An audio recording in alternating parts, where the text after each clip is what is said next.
Hi, I'm Abdala Sheikh and I'm a senior lecturer at the University of Bristol. My research focuses on how the brain generates breathing and controls it, and I'm interested in a number of conditions where breathing is disrupted, one of them including Rett syndrome. Over the years, my team has used mouse models to try and understand the breathing disturbances and try and find treatments for them. But today I will be focusing on the more practical aspects regarding the breathing dysfunction.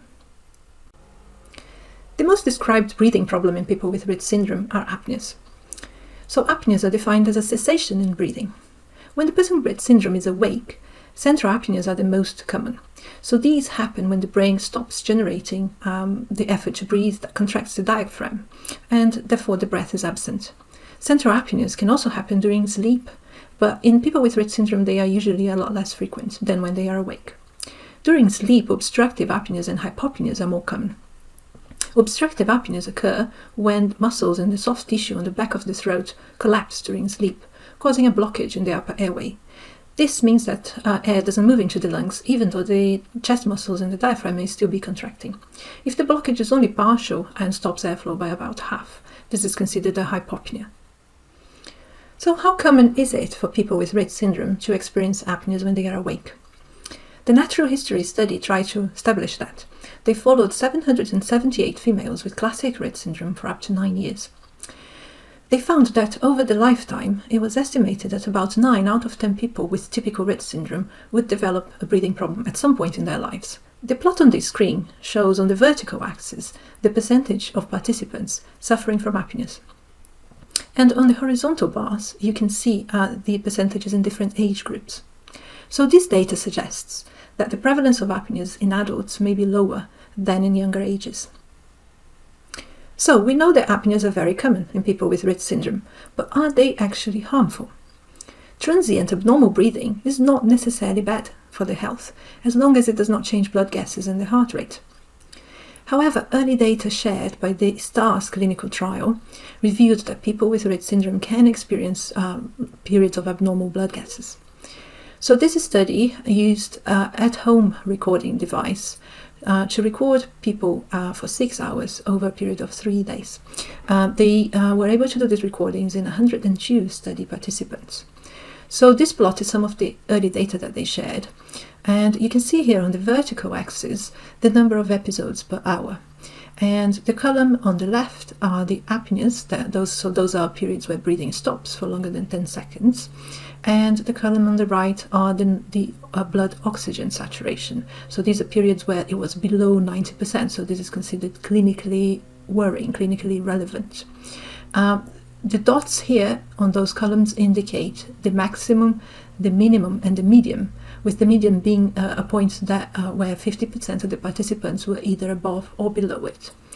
So you can see for oxygen saturation, for low oxygen saturation, actually not a large number of participants showed worrying levels of low oxygen saturation.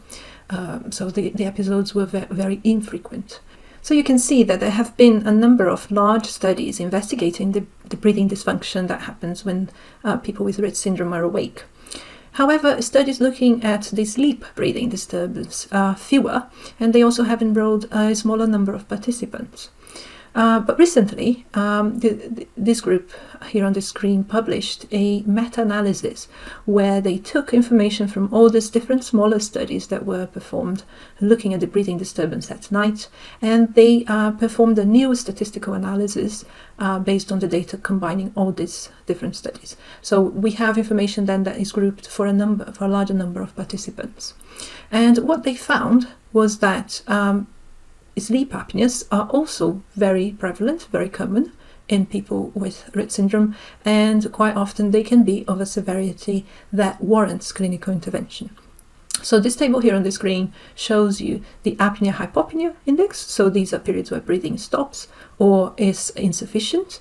And they compared, many of these studies had comparisons with age-matched neurotypical controls. So you can see here on the middle column the expected values for somebody who's neurotypical and the values that they found through this new analysis using a larger group of patients with Rett syndrome.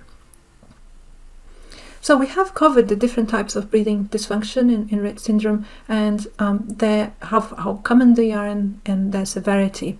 But what causes them? The breathing dysfunction, especially the one that happens during wakefulness, is caused mainly by the abnormal development of the brainstem due to the lack of MACP2 protein activity. So the brainstem is the part of the brain that controls the breathing muscles in the body. So this includes the muscles in the chest and also in the upper airways. Although this abnormal brainstem development will also contribute to the breathing dysfunction during sleep, there are other factors that can contribute to this that are independent of having Rett syndrome. So they are also risk factors for obstructive sleep apnea in the neurotypical population, and this includes being over the age of 40. So we know that as we age, the risk of having obstructive sleep apnea increases directly with age, and it's almost ubiquitous in people over 90. Having a narrow airway, such as large tonsils, adenoids, or a tongue, having nasal congestion, or a small lower jaw. So these are things that can affect children who are neurotypical and can also cause disordered breathing during sleep in neurotypical children. Having a severe scoliosis, so that is another thing we know is very common in Rett syndrome, especially those very severe scoliosis angles. They compromise the functioning of the breathing muscles in the chest and the volume of the lung, and they can make disordered breathing during sleep more common too. Being overweight or having too much fat around the neck, so this is not necessarily a common problem found in Rett syndrome, but it's something to watch out for that can increase the risk. And taking certain medicines, so particularly those that have a sedative effect that depress the brain, such as sleeping tablets, anti-anxiety medications, and some of the anti-epilepsy medications. So again, those types of medications can be common in the population with Rett syndrome, and it is a risk factor to watch out for. Of course, the best treatment for the breathing disorder in Rett syndrome would be gene therapy to reestablish the function of the MACP2 protein in the brainstem. But while this is not available, there are other ways where breathing symptoms can be managed, either with devices or not using drugs, or through drugs. The treatment will always be prescribed by a specialist, only after a diagnostic assessment. The sleep breathing disorder is probably the easier one to manage compared to the awake breathing dysfunction, although these devices have been used to help both. So there are various types of intervention listed here in your screen, as you can see, and they have all been used to manage the breathing disorders in Rett syndrome, and you can see the references on the right there. However, most of these studies were done in small groups of participants, and they weren't really designed to evaluate efficacy. However, common sense indicates that most of these interventions are likely to be useful for managing the breathing disorder in Rett syndrome, as they are indeed used to manage a sleep breathing disorder in people who are neurotypical with excellent efficacy. So some of the interventions you can see here include continuous positive airway pressure, or CPAP. So this is used to keep the upper airway open in those cases where the airway collapses during sleep. We also have non-invasive assisted ventilation, or NIV, and this is used when there is no drive to breathe, so when patients experience central apneas. These devices are able to generate breaths for the individual. In some cases where the upper airways may be narrow, or in cases where there is very severe scoliosis, then surgery may be recommended to try and improve breathing. On the individuals who hyperventilate, so that's like a different problem, they often suffer from negative symptoms of having high CO2 in their blood. So as I mentioned before, either not breathing enough or having hyperventilation can shift your blood gases in directions that are harmful. So in the case of hyperventilation, the individuals can experience very low levels of CO2 in their blood, which can cause some symptoms like dizziness, but also muscle spasms, which could be confused with seizures. So in those cases, again, a handful of cases, CO2 has been successfully supplemented via an inhalation cannula, or sometimes via rebreathing masks, and they can help abate those symptoms from low CO2. Although those devices are potentially very efficacious and devoid of side effects, not everyone tolerates them. So the drugs that have been shown in the literature to have some benefit for some individuals with Rett syndrome include drugs from a family called carbonic anhydrase inhibitors. So what those drugs are doing is mimicking the presence of normal levels of CO2 in the blood. It's actually tricking the brain into believing that there is more CO2 around, increasing the drive to breathe. So the other class of drugs that has been used are those drugs that mimic a brain chemical called serotonin. So serotonin is important for several brain functions, including the control of breathing. And there are studies in the literature, both in people with Rett syndrome, but also using the mouse models, indicating that drugs that act like 5-HT1A agonists, so those are drugs that bind and activate a certain receptor in the brain that's called 5-HT1A, have been shown to improve very severe, very acute episodes of breathing disturbance. Another class of drugs in that family are the selective serotonin reuptake inhibitors. So they increase the availability of natural serotonin that the brain is producing.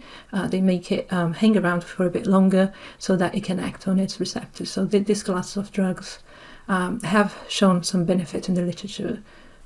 It's also worth remembering that some drugs, not just the ones I've listed here, can have a negative impact on the heart rhythm.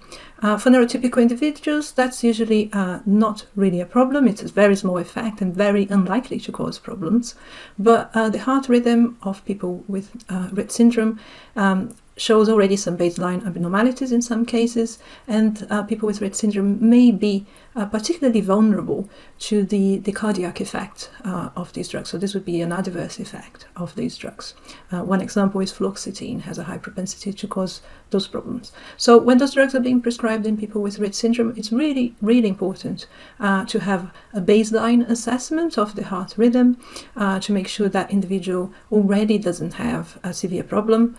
And then again, a reassessment once the drug treatment is started to make sure that the drug is not tipping that vulnerability over the edge into a level where it could be problematic. Those types of heart abnormalities of heart rhythm caused by those drugs have been associated with a sudden cardiac death. So it's not something to be taken lightly. So today we learned that the incidence of breathing problems is high, but they can come and go during life. The severity of the breathing problems can also change with age, and particularly during key developmental stages like puberty and during menopause. So reassessments may be required and a rethinking of the treatment strategies with it. The awake, but particularly the sleep breathing dysfunctions are both manageable, and treating them may well improve other neurological symptoms. Although we still don't have direct evidence of this in the literature, it is sensible and reasonable to hypothesize that. However, when prescribing drugs, one should always mind the cardiac risk. So not just drugs to manage breathing, certain antibiotics also come with a cardiac risk. So this should always be taken in consideration when prescribing Rett syndrome, and assessments of cardiac risk before prescription and after are highly recommended. Finally, I would just like to highlight that other issues are often underestimated when it comes to the severity of the breathing disturbances. And through experience, we have found that a very sudden, severe exacerbation of the breathing disturbance can almost always be tracked back to either pain or a behavioral or an emotional issue. So we shouldn't really underestimate the effect of mood and emotion on the breathing disturbance in Rett syndrome. To finalize, I would like to acknowledge the funders and the collaborators who contributed to the research in my lab over the years. And also I would like to thank you for your attention.